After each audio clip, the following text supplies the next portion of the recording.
Justice isn't always fair. Sometimes innocent people are convicted, and sometimes guilty people go free.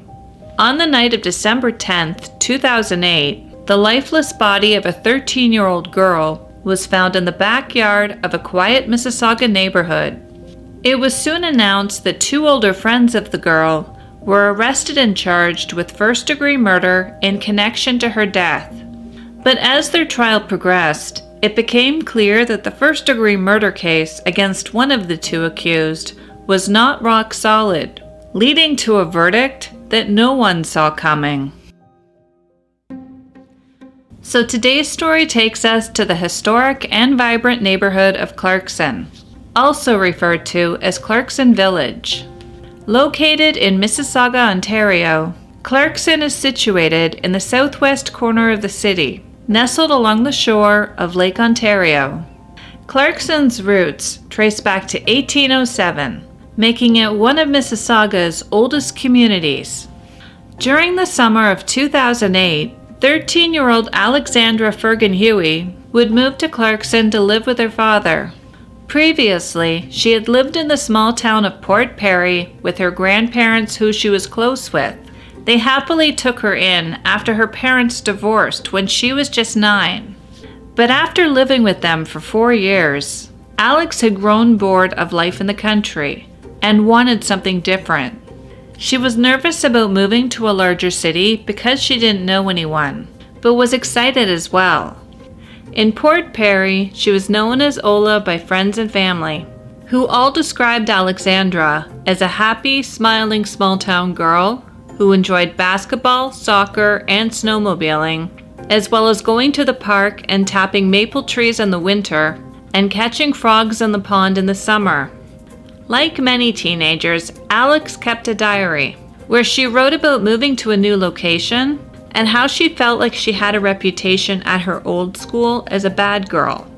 She was looking forward to a fresh start and wanted to be thought of well by her new peer group. Alex would have no trouble making friends at her new school as well as in her neighborhood. One of these friends was a girl named Rachel Miller, who said that Alex was at her house pretty much every day. The 2 would watch movies and TV together, and they would also hang out with a group that was much older, called the Tunnel Group.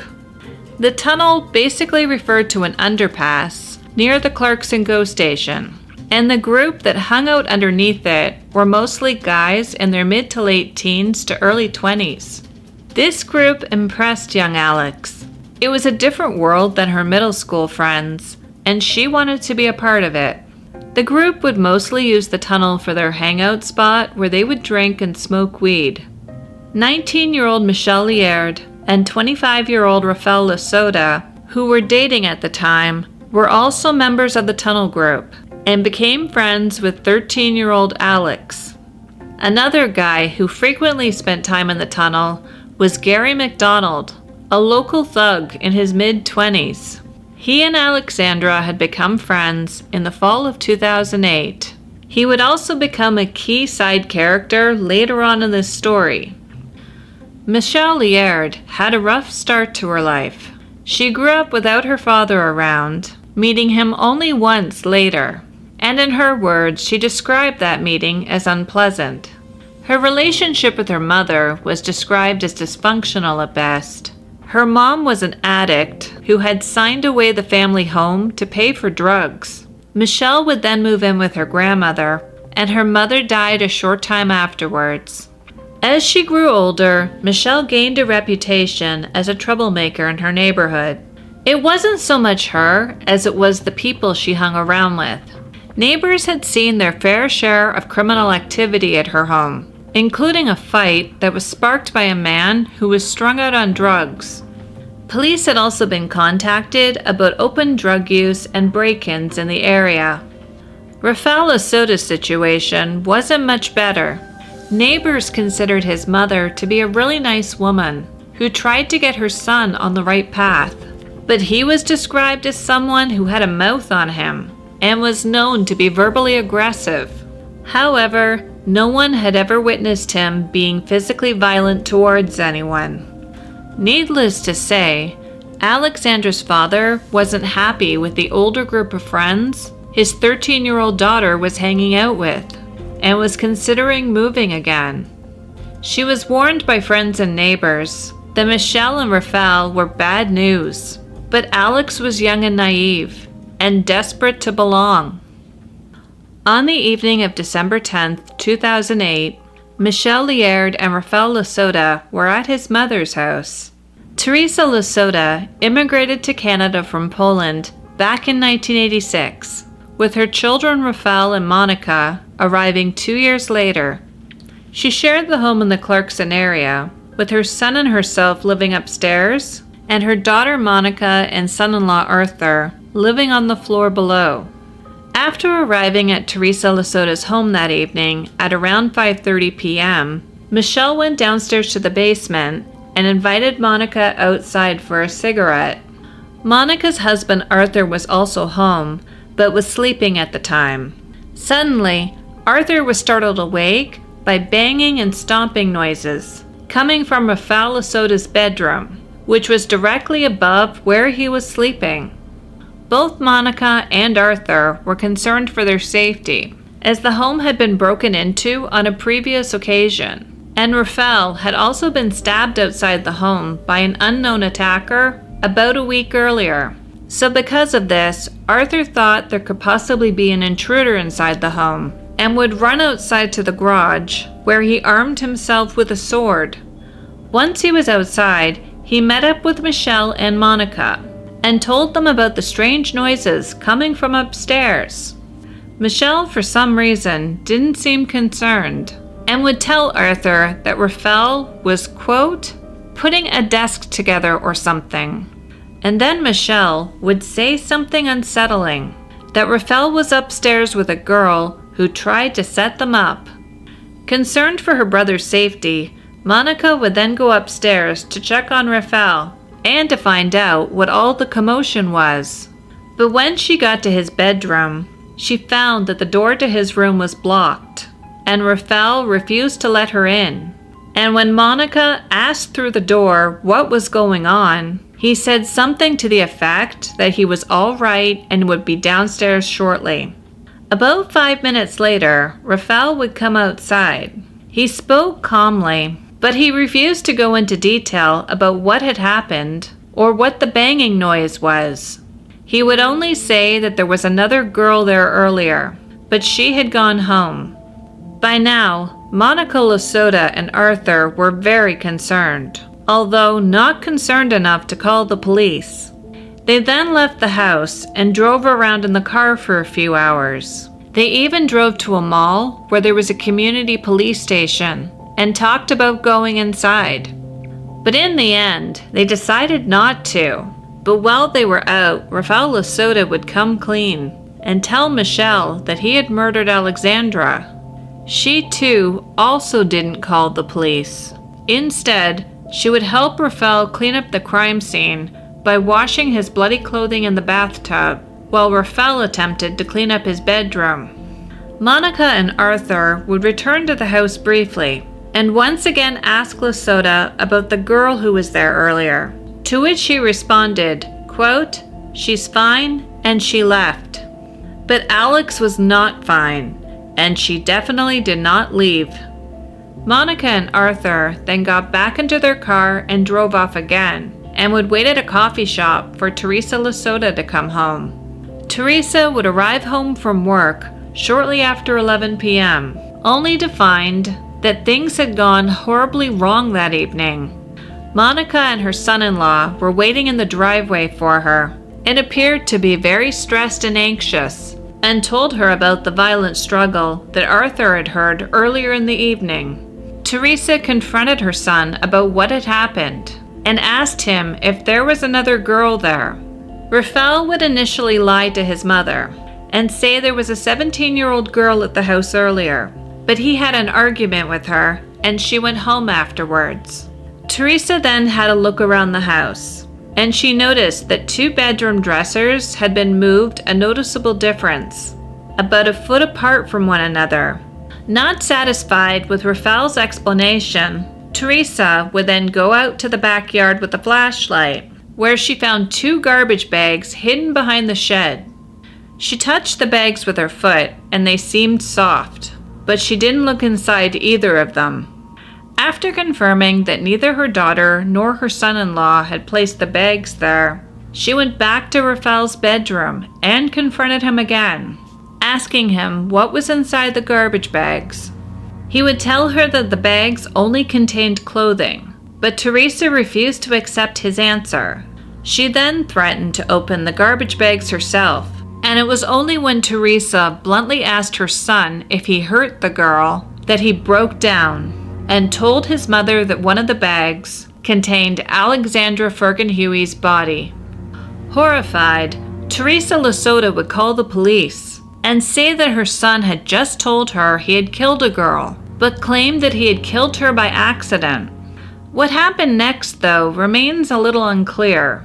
Neighbors would describe hearing a door slam and seeing Michelle run away looking panicked, and Raphael would also be gone by the time police got there.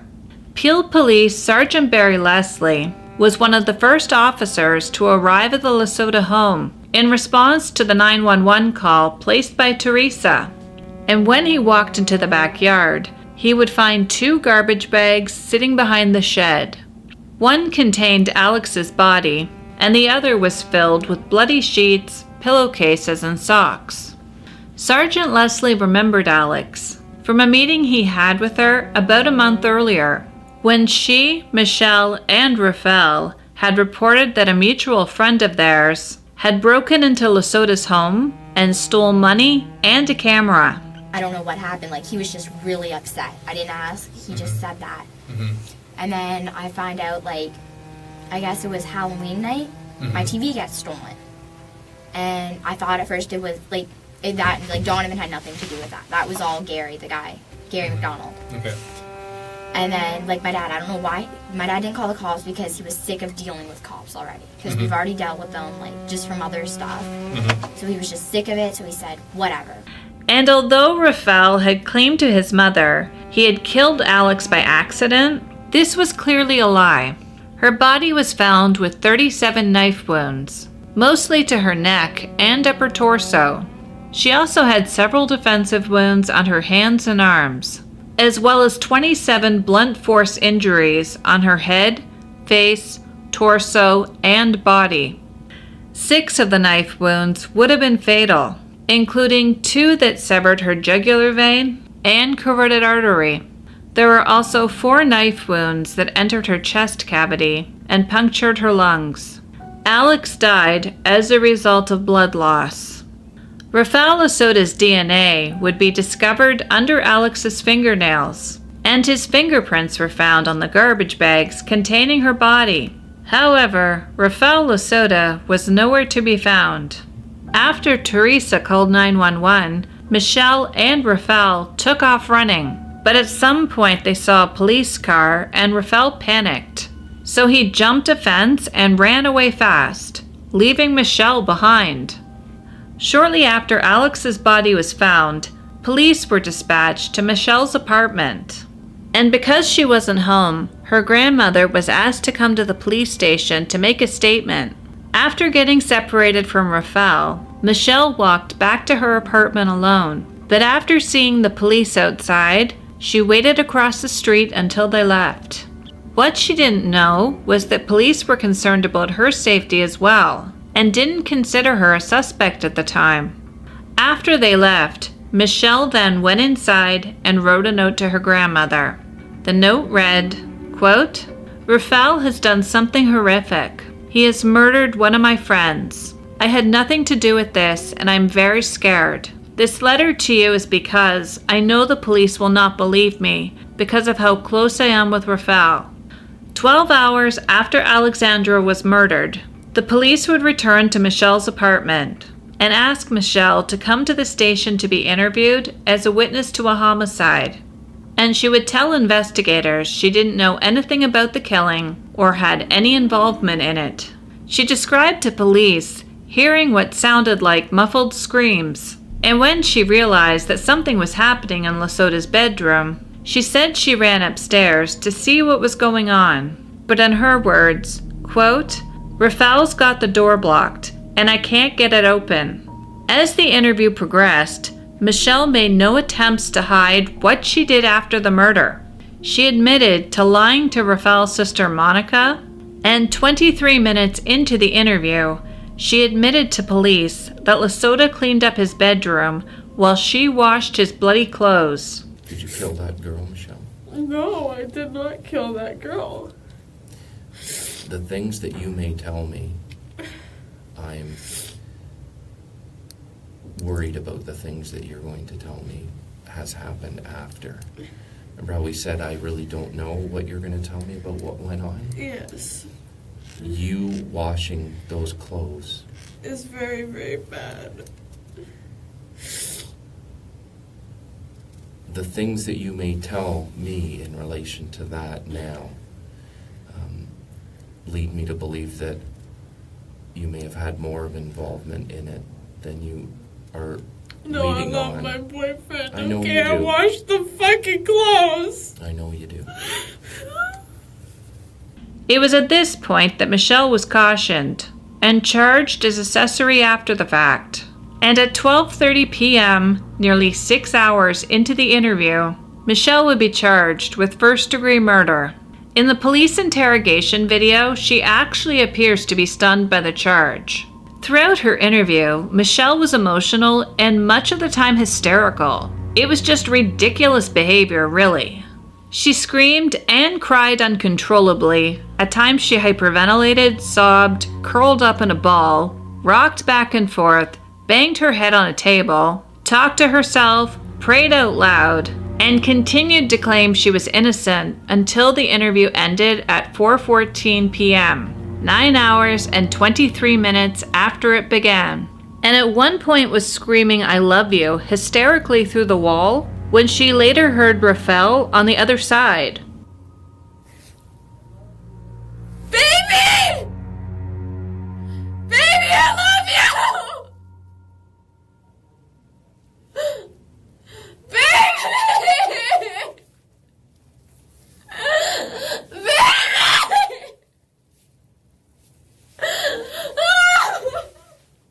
This to a man she had only dated for a couple of months and who had just brutally murdered one of her friends with a knife. After he ran away from the scene of the crime, Rafael Lasota remained out all night. But I'm not sure what his plan was, if he even had one at all. He had no money or access to a car, so going on the run wasn't exactly an option. At around 6:30 that morning, Josh Robinson, who lived close to the scene of the murder, was outside smoking a cigarette when he noticed a man in his backyard trying to hop the fence. Josh never saw the man's face, but would chase him away to a nearby park. About 1 hour later, Carolyn Taylor, who was a social worker for a women's shelter, would arrive to work, and she and the other staff would notice a man sleeping in the gazebo with blood on his forehead. She assumed he was homeless, and when they woke him up, Carolyn would question him about the blood, with Rafael telling her that he got into a fight with his sister. And Rafael also wasn't too happy to learn that Carolyn had contacted the police. Constable Dennis Andre responded to the call, and when he approached Rafael Lasota, he noticed the very strong odor of alcohol on his breath. Rafael would tell him that he was the guy they were searching for, and asked to contact his family and his girlfriend to tell them that he loved them. He was then placed under arrest and taken to Peel's Homicide Division for questioning.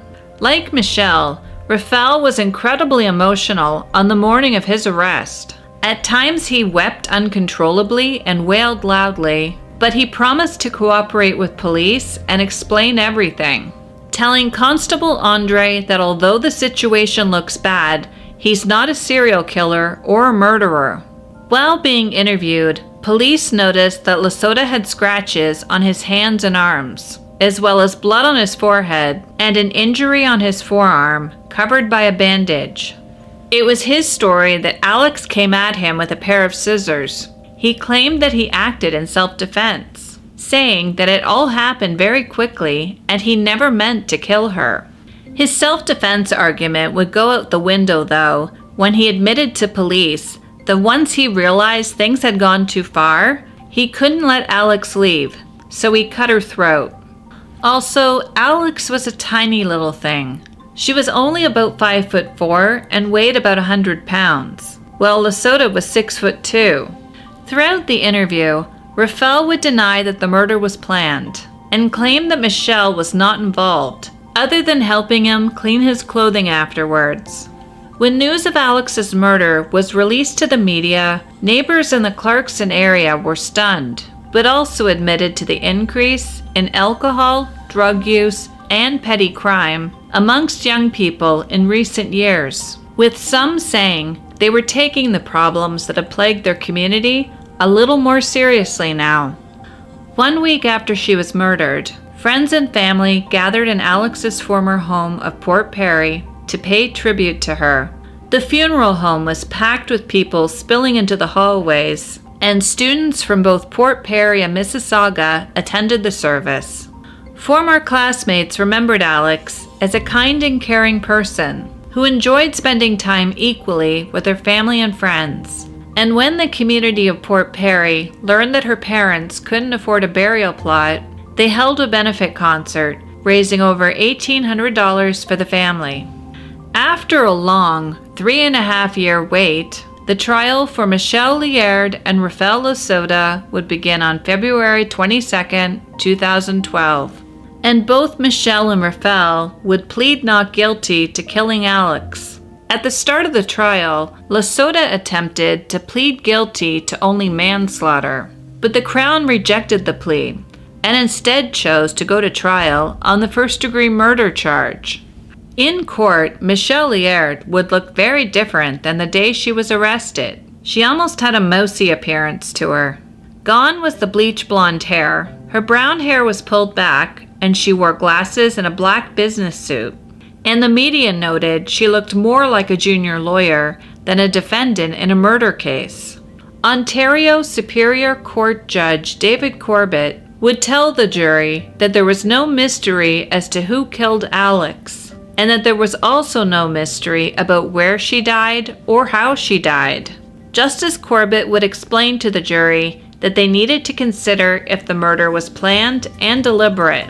For Lasota, the jury was given 4 possible outcomes to decide from: guilty of first-degree murder, guilty of second-degree murder, guilty of manslaughter, or not guilty.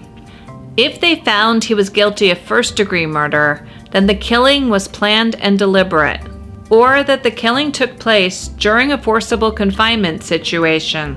However, determining Michelle Liard's level of involvement in the murder was very different. Justice Corbett did not allow manslaughter or second-degree murder as an option for Michelle. It was all or nothing. The jury needed to convict her of first-degree murder or let her walk free. And because she wasn't in the room at the time Alex was killed, it meant the Crown needed to prove a planned and deliberate murder. Justice Corbett would also tell the jury they must decide the case on the facts alone, not emotion, which would be difficult as this was an emotional case. Representing the Crown were Jen Goulin and Brian McGuire.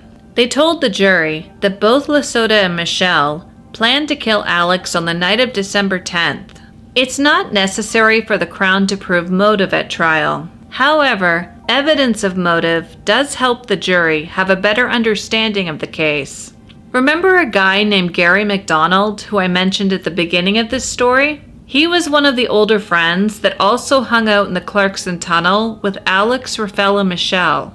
While a number of residential break-ins had occurred in the Clarkson area of Mississauga during the summer and fall of 2008, and McDonald was considered to be a prime suspect by police. On November 5th, 2008, Gary McDonald and a man named Donovan Rodriguez had broken into Lasota's home, and a digital camera and $90 were stolen. Around the same time, Alex's home had also been burglarized by McDonald, and a television set that belonged to her father was stolen. Rafael would report the break-in at his home to police, and since Alex also had information that was relevant to this burglary, she would provide a statement. Gary McDonald would be arrested in early November 2008, and because of his past criminal history, he was not immediately granted bail. News of Gary's arrest would travel fast among the circle of friends who hung out in the Clarkson tunnel, and soon, both Alex and Lasota were being threatened by friends or associates of McDonald. And by early December 2008, Lasota and Michelle learned that Gary McDonald had been released on bail. When Alex found out about McDonald's release, she wrote about it in her diary, saying she was nervous. A few days later, on December 7th, Rafael Lasota was standing in front of his house smoking a cigarette when he was suddenly attacked by a man wearing a balaclava. This man would punch Rafael in the face and slash his arm with a knife, causing a deep gash. This frightened Lasota so much that he went to a flea market and bought a knife to defend himself. Rafael Lasota wanted to see the case against Gary McDonald go to trial, and he wanted to speak to Alex about the case to make sure the two were on the same page when it came to testifying against him.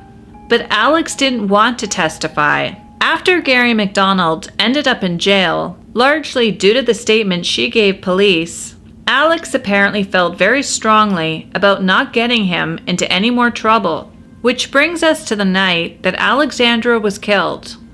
On December 10th, 2008, at about 5 p.m., Rafael Lasota had Michelle call Alex and tell her they wanted to meet to talk about the Gary McDonald situation. Alex was at her friend Rachel Miller's house when Michelle called, and she told Rachel that Gary from the tunnel had made death threats against her and Michelle. According to Rachel, Alex was told by Michelle to keep the meeting a secret, although Michelle would deny she told Alex to do so.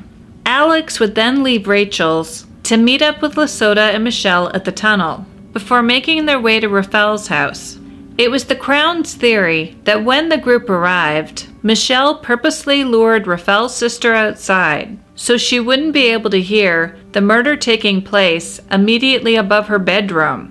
The Crown argued that after the murder occurred, Michelle went into cover-up mode as she washed bloody clothes in the bathroom while Lasota cleaned his bedroom. She made no effort to help Alex, and she lied to Monica, telling her that the girl had gone home, and asked Monica and her husband not to call the police. Lasota's family members would testify about being in the backyard of the home with Michelle that evening and hearing the strange noises coming from Lasota's bedroom. Rafael's sister Monica would tell the court that there was nothing unusual about the tone of Rafael's voice that evening, except that he was very intoxicated and sounded a bit slurpy. This was the first time this was ever mentioned, and the prosecution would grill Monica further, saying that she was tailoring her testimony to help her brother, and that she never mentioned her brother's drunkenness during her statement to Peel Regional Police on December 11, 2008, the day after the killing. Constable Andrew Kostelik of the Peel Regional Police, who was considered a blood spatter expert, would also testify. He told the court that when he arrived at the crime scene, he crawled on his hands and knees with a flashlight and inspected every corner for signs of the victim's blood. And after several days of combing through Lasota's bedroom, it became obvious that someone had cleaned it extensively to conceal large amounts of blood.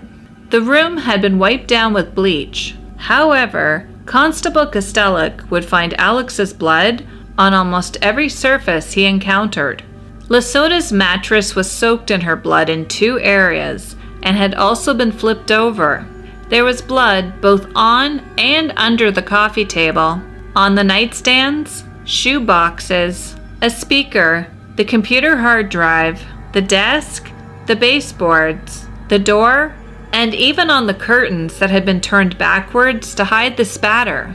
The south wall of the bedroom was also sprayed with luminol by the investigators, and it lit up with the blood that someone had tried to wipe away. Several wet shirts that smelled heavily of bleach were also found on the floor of Lasota's bedroom, and an empty bottle of Javex was seized from the bathroom, although no fingerprints would be found on the bleach bottle. But Lesota's fingerprints would be found on 2 garbage bags that contained Alex's body and other bloody items. There was also an empty box for a commando-style knife found in Lesota's bedroom. And Constable Kostelic would tell the court that the knife that appeared to fit that box was never found. The jury would be shown video footage of Aleksandra Firgan-Hewie when she gave a statement to police in November of 2008 regarding the break-in and theft at her home. Hours of Michelle Liard's police interrogation was also submitted into evidence. One key piece of evidence against Michelle was a short story she wrote that was found when police searched her home. It was about a couple named Misha and Rafael who picked up a hitchhiker, took her to a motel room, and confined her and cut her for the purpose of killing her. The story was read out loud for the court to hear by the officer who first discovered it, and Justice Corbett would warn the jury that the quite disturbing story could not be used against Lesota and should be viewed with caution when considering Michelle's guilt, saying that on its face it was a work of fiction, and that it's possible to write a story about horrible events without actually doing horrible things or wanting to do horrible things.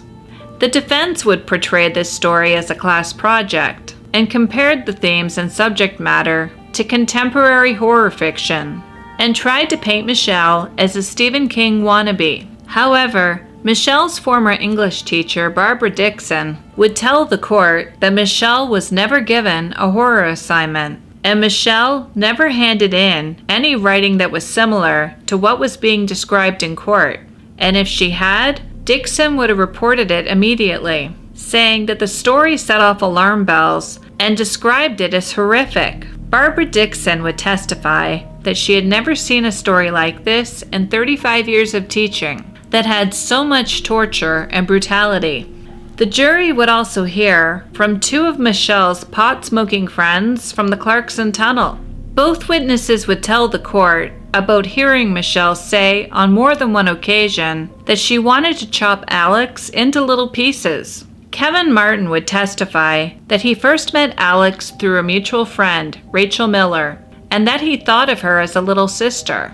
However, he would be a terrible witness against Michelle and was described by the Toronto Sun as a complete disaster on the stand. Unfortunately, Kevin was a frequent smoker of the devil's lettuce. Part of me secretly wonders if he was stoned while he was testifying. He couldn't remember anything concerning his original statement he gave to police, and he often took up to 5 minutes to consider his answer when being questioned in court. However, Kevin remembered hearing the fear in Alex's voice when he called her just hours before she was killed. She told him that she was going to meet Michelle and Lesota about some problems that were going on, and didn't sound like herself. Matthew Jacob was also part of the group that hung out at the tunnel. He testified that he found it weird that Michelle, who was 19 years old, had befriended Alex, who was only 13. He said that he wasn't present during the alleged threats against Alex, but Michelle and Lesota told him about it afterwards. Michelle also told Matthew that she had threatened to stab another one of their acquaintances and cut them into pieces. According to Matthew, this was all part of an elaborate joke that Lesota and Michelle were playing on the tunnel group. It was supposed to be a way of scaring off people they believed to be a bad influence, although Matthew would tell the court that Michelle and Lesota appeared to be drunk at the time. Dr. Toby Rose, Ontario's Deputy Chief Forensic Pathologist, was the final witness for the prosecution. She performed Alexandra's autopsy and concluded that little Alex fought for her life. She had severe bruising to her face and had sustained 60 injuries, 37 of which were knife wounds, and the others considered blunt force. According to Dr. Rose, some of the wounds to Alex's fingers and hands were classified as defensive type, suggesting that she tried to grab the blade of the knife, attempting to ward off her attacker. This effectively squashed Rafael's claims to police that he killed Alex in self-defense. During this disturbing evidence and testimony, both Michelle and Raphael would break down into tears. And then Michelle Liard would take the stand in her own defense and was questioned for 3 days. She told the jury that the story police found when they searched her grandmother's home was written in October 2008 for her English class. One of the modes of storytelling was first-person witness, and in her story, Michelle would combine that mode of narrative with her interest in horror. Michelle would agree that the characters in her story dreamed of a thrill kill, a murder where the only motive is the pleasure derived from it. She would tell the court that the moral of her story was stay away from that kind of behavior, and that it wasn't a blueprint for killing anyone. She testified that she didn't plan Alex's murder, and that Raphael acted alone, and described Alex as a good friend and a very sweet and forgiving person, and she would never plan to have her killed. She told the court that on the evening of December 10th, she called Alex and asked to meet with her and Raphael to discuss the Gary McDonald situation. She said the three of them met in Lesota's bedroom, and that Raphael asked Michelle to go talk to his sister, leaving Lesota and Alex in the room alone. A short time later, Michelle remembered hearing strange sounds coming from his room, but said that the noises were distorted and very muffled. Michelle then said, after she returned to the room, she tried to open the door, but Raphael had blocked her from coming in. The door would only open a few inches, and when she saw Raphael, he had blood all over his face and looked like a zombie. Raphael then briefly pulled her away from his sister and brother-in-law and told Michelle, quote, "I've done something terrible. I think I killed Alex." Michelle Liard then admitted to the court that she washed Raphael Lesota's bloody clothes after he killed Aleksandra because she loved him and she didn't want him to get caught. And under cross-examination, she admitted to being inside the Lesota home for 7.5 hours after the murder and didn't call the police. The other defendant in this case, Raphael Lesota, would not take the stand in his own defense, or would his lawyer be calling any witnesses.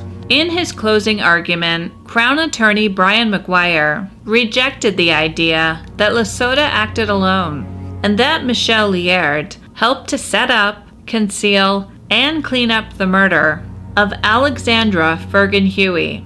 Raphael Lesota's lawyer, Gary Grill, began his closing argument by holding up gruesome autopsy photos of Aleksandra, telling the jury that he was concerned they were going to convict his client based on emotion, and that the Crown did not prove the necessary mindset for murder, and urged the jury to find his client guilty of manslaughter and not first-degree murder. Michelle Liard's lawyer, Daniel Brodsky, would tell the court that his client had no idea that all hell was going to break loose in the Lesota house on the night that Alex was killed, and that she was an innocent woman caught up in horrible circumstances. As with most murder trials, there were details that the jury didn't hear. There was a poster in Raphael Lesota's bedroom that read, "I'll stop stabbing when you stop screaming." And the Crown also decided not to introduce a thick binder of Michelle's highly personal writings, which suggested an intense fascination with vampirism and blood-sucking. Even if the Crown attempted to introduce them as evidence, the judge wouldn't have allowed the writings anyway. Something else that the jury didn't hear was a possible defense that Raphael Lesota's lawyer was considering. Gary Gill suggested early in the trial, without the jury present, that he might present a self-defense explanation for the killing. The judge actually mocked this idea and replied, "You're kidding. No one, let alone a jury, would believe that a man who towered 8 inches over tiny Alex would fear for his life to the point where he needed to kill her." Besides, Lesota had already admitted to police that once he realized things had gone too far, he couldn't let Alex leave. Before jury deliberations began, Justice David Corbett delivered a 60-page charge to the jury, instructing them on the finer points of the law, and the judge also told the jury that he had the right to comment on the evidence, and then questioned the theory presented by the Crown that the killing resulted from a plan. There didn't seem to be a plan to dispose of Alex's body, or for the couple to escape after the killing, saying, quote, "I suggest to you that if this killing was planned and deliberate, then it was a very bad plan." The judge also questioned the idea that Aleksandra was the victim of a thrill kill, and noted that Michelle wasn't in the bedroom at the time of the murder. And if the theory is that she would derive some sort of pleasure from inflicting pain and death on another person, then the manner of this killing would not have given her this pleasure because she was not there to see it. In other words, he strongly hinted to the jury that there was not enough evidence presented in court to convict Michelle of first-degree murder. And after 4 days of deliberation, the jury would return with their verdict. Rafael Lasota would be found guilty of first-degree murder. However, Michelle Liard would be acquitted, stunning all of Alex's friends and family, who were sure that she would be convicted as well. As Justice Corbett sentenced Rafael Lasota, he would say to him, quote, "She thought that you were her friend, Mr. Lasota. She didn't grow up because you killed her. I cannot fathom why you did this. You dumped poor little Alex's body behind a shed as nothing more than a sack of garbage." Rafael Lasota was then sentenced to an automatic life sentence with no possibility of parole until serving 25 years. Meanwhile, a smiling Michelle Liard walked out of the courthouse proclaiming "Praise God" to reporters. She told the media she felt exonerated and happy with the verdict, and that she always thought she would be acquitted. However, standing not too far away were some of Alex's friends, who were obviously not happy with the court's verdict. They jeered at her in the parking lot, and some even yelled "Burn in hell" as she got into a vehicle. She left the courthouse a free woman. I always thought that I would be acquitted, so to hear it was excellent. It was phenomenal. Michelle Liard was found not guilty of first-degree murder in the death of Aleksandra Firgan-Hewie. But Hewie's friends and family did not agree. They shouted threats and angry words as Liard left the Brampton courthouse today. I never thought it was so easy to get away with murder in Canada. Shocked. I don't even know how to describe it. Just when the jury says not guilty, your heart just drops. When Alex's grandmother later met with reporters, she would say that the family found little comfort in the verdict, saying they were hoping that Alex's silent screams for justice would be answered, and that she still couldn't understand why none of the people in the house that evening called 911 right away when they suspected that something was wrong. Unlike the justice system in America, where double jeopardy is the rule of law, the prosecution has the option to appeal an acquittal in Canada. However, the prosecution can't appeal a verdict just because they didn't get the outcome they wanted. Appeals for acquittals are only granted in very limited circumstances, and Aleksandra's family were very critical of Justice David Corbett's charge to the jury, in which he said they only had 2 choices for Michelle, either to find her guilty of first-degree murder or to set her free. And 1 month after Michelle was acquitted of first-degree murder, the Crown would file their notice of appeal, telling the appeals court that Justice David Corbett erred by allowing the jury to see Michelle's long, emotional police statement when she was brought in for questioning.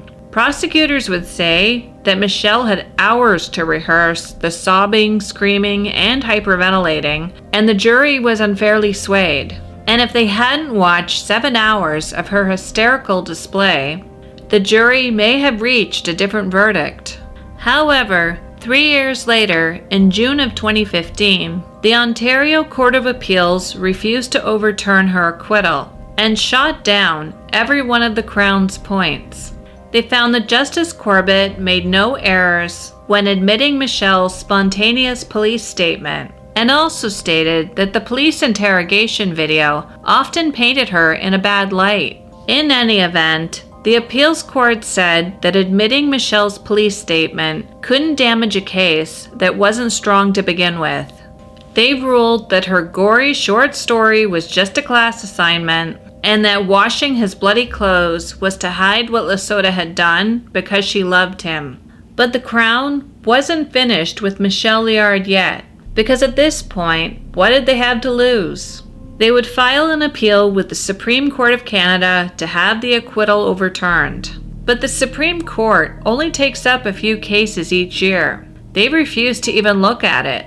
And by March of 2016, the leave to appeal had been dismissed. When asked by reporters for his comments about the case, Michelle's lawyer Daniel Brodsky would say, quote, "Michelle told me that her footsteps feel lighter than they have felt in years because she is no longer in jeopardy. I'm truly glad that we don't have to roll the dice with Michelle's life and future. For Michelle Liard, this chapter of her life was officially over, even though by her own admission, she invited Alex over to Lasota's house, never tried to help her, washed her ex-boyfriend's bloody clothes, and initially lied to cover up what Lasota did. And yet she still managed to walk away from this entire mess without a criminal record, not even as an accessory after the fact or obstruction of justice. As for Rafael Lasota, he will go before the Parole Board of Canada for the first time in the year 2033 when he is 50 years old. Thank you so much for watching and taking the time to hang out with me today. If you enjoyed learning about this case, please be sure to like and subscribe. If there's a case you would like me to cover in a future video, let me know in the comments section down below. If you would like to support my channel, you can go to Buy Me a Coffee if you would like to donate. Thanks again, and I will see you next time.